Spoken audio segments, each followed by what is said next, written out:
81% of people say one of the biggest reasons why we should be pausing this stuff is because of housing, and more than half, in fact more than 60% of people believing that the pause should continue until the housing is fixed. Surprise, One Nation's always been there, but this is one of those ones again, the polite society, I guarantee you that opinion poll is going to be buried somewhere underneath the problems for the Libs, but the reality is that to understand the problems with the political class is to understand how migration and mass migration, remember referred to as the Libs as somehow unpleasant and offensive to say, again, it's not about whom lives next door, it's about whether there is a place to live next door.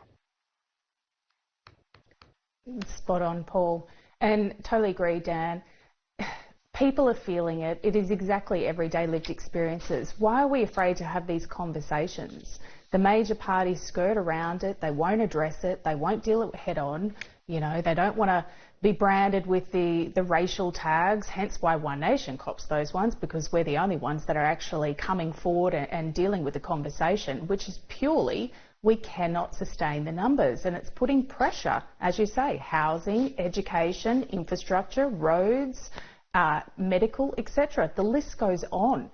One Nation's policy is actually that we cap it at 130,000, and that works out about net neutral. You think about people leaving the country and deaths, and then by having 130, it still allows those truly skilled immigrants to come in, as you talked about, Dan, to help us where it's needed.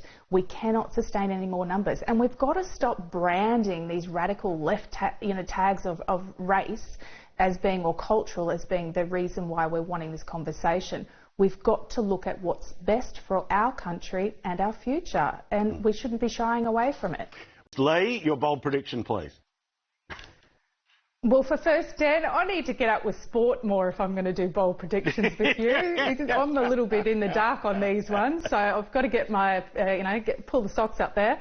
My bold prediction for this week, I'm curious to see, and hopeful maybe, that Barnaby's sandwich press steak might have digested a little bit and he's closer to making a decision. We can only hope. We'll have to wait.